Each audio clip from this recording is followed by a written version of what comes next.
Boa noite, nós estamos aqui para apresentar o trabalho da disciplina de Gestão do Conhecimento. Primeiramente, eu gostaria de agradecer ao professor Felipe pela oportunidade de aprendizado que ele nos deu e dizer que esse trabalho foi ótimo para o nosso desenvolvimento profissional. O grupo é formado por mim, Guilherme Palazzo, Douglas Edil, João Vitor e o Carlos Moreira e o Luiz Eduardo não puderam estar presentes. O título do nosso trabalho é Terceirizar ou Frota Própria, determinar as principais variáveis e a importância das mesmas através da metodologia do Sistema de Apoio à Decisão.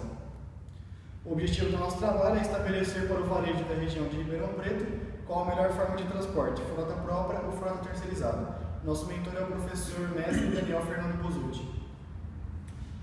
A logística, ela tem como definição: logística trata de todas as atividades de movimentação e armazenagem que facilitam o fluxo de produtos desde o ponto de aquisição da matéria-prima até o ponto de consumo final, assim como dos fluxos de informações que colocam os produtos em movimento, com o objetivo de fornecer aos clientes, a um custo razoável, níveis de serviços adequados.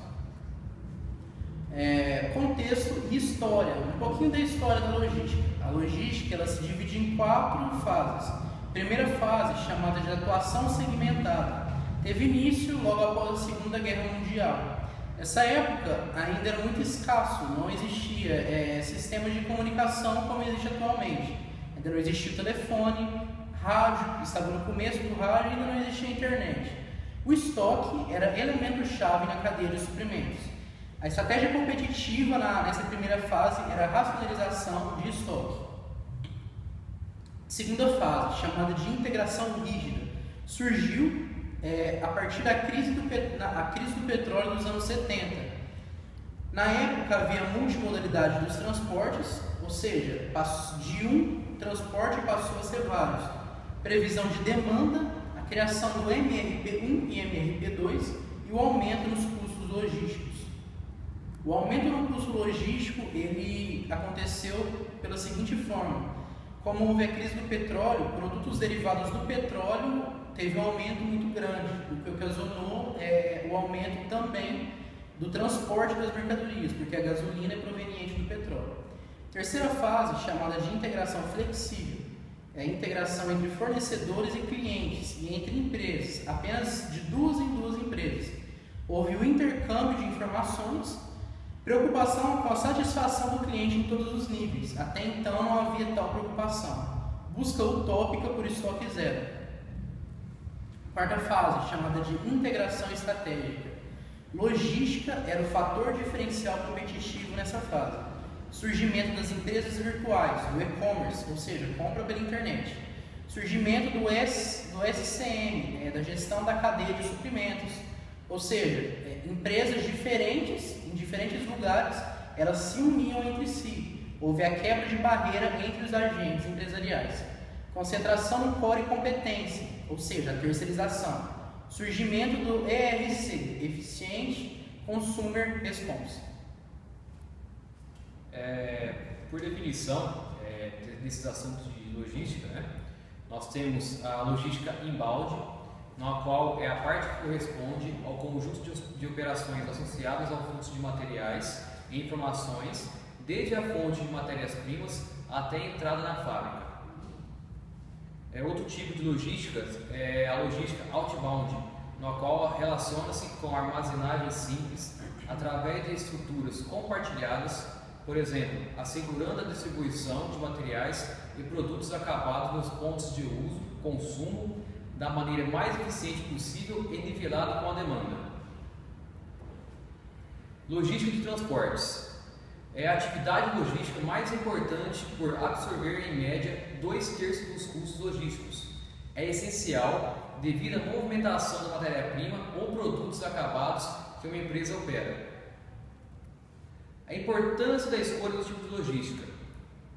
Um sistema de transporte inadequado encarece significativamente os custos da cadeia toda, mas ainda com as rodovias em condições precárias e os problemas relacionados com afetações meioambientais que geram perdas de produtos e de tempo, ocasionando filas de esperas enormes nos armazéns e estradas para o escoamento e comercialização.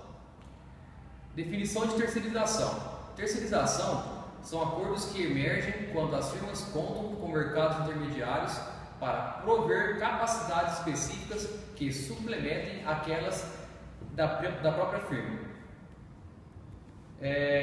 Dentro das definições, nós elencamos 5 variáveis, nas quais são prazo, controle de itens, flexibilidade, custo operacional, velocidade de abastecimento. Agora o Guilherme vai estar detalhando todo esse processo decisório com essas variáveis. Bom, pessoal, todo o nosso trabalho é pautado na teoria do processo decisório. Ela pode ser entendida como análise e identificação de um problema. Qual é esse problema? Transporte. Qual a melhor forma de transporte para o varejo da região de Ribeirão Preto? Né? Analisou e identificou o problema, vamos desenvolver alternativas. Quais são essas alternativas? Bom, eu terceirizo ou eu tenho frota própria? Vamos comparar. Essa comparação ela pode ser feita com as variáveis que o João acabou de falar. Nós elencamos essas variáveis e entrevistamos alguns varejistas da região de Ribeirão Preto para comparar a frota própria e a frota terceirizada de acordo com essas variáveis. Vamos avaliar os riscos. Quais são os riscos dessa operação? Uma frota própria ela consegue entregar num prazo melhor do que uma frota terceirizada. Flexibilidade. Quem tem mais flexibilidade na entrega dos itens? Velocidade de abastecimento, custo operacional, encargo salarial, documentação de veículo. E vamos escolher, de acordo com todos esses pontos que eu falei, vamos escolher o que é melhor, através da entrevista que nós fizemos. Vamos executar, vamos ter frota própria, vamos operar com frota própria, vamos operar com frota terceirizada e vamos avaliar o que foi melhor. Isso gera um mini PDCA dentro da teoria do processo decisório. Nossos resultados das entrevistas que nós fizemos com os varejistas é da seguinte forma: as empresas deverão responder à obtenção de sucesso maior ou menor das variáveis listadas no que diz respeito ao transporte com frota própria ou frota terceirizada. As notas vão variar de 0 a 5, sendo 0 o menor sucesso e 5 o maior sucesso. Aqui nós temos a entrevista com a Coplana em Guariba, na qual nós tivemos como resultado a somatória das notas atribuídas a cada uma daquelas variáveis, gerou 22 pontos para a frota própria e 14 pontos para a frota terceirizada, ganhando assim a frota própria. Na FESPEL distribuidora de São Joaquim da Barra, frota própria obteve uma somatória de 23 pontos contra 15 pontos da frota terceirizada, ganhando novamente a frota própria. No Copercana Supermercado, de Pitangueiras, frota própria obteve um total de 20 pontos contra 19 pontos da frota terceirizada. Foi uma disputa acirrada, mas a frota própria continuou ganhando. E no Dalben Supermercado, também em Pitangueiras, nós obtivemos uma somatória total de 20 pontos para a frota própria contra 16 pontos da frota terceirizada. Com isso, nós geramos um output que foi pautado em 88 pontos para a frota própria contra 64 pontos para a frota terceirizada. Portanto, chegou-se à conclusão que para o varejo da região de Ribeirão Preto, o maior diferencial competitivo é ter frota própria. Qual a importância do nosso trabalho? Bom, garantir a melhor escolha para o transporte significa minimizar os custos de uma operação que não agrega markup ao produto. Dessa forma, pode-se obter um preço competitivo com cadeia produtiva de qualidade e se manter no mercado. Pessoal, muito obrigado. Esse é o nosso trabalho. Obrigado, pessoal. Até mais, muito obrigado.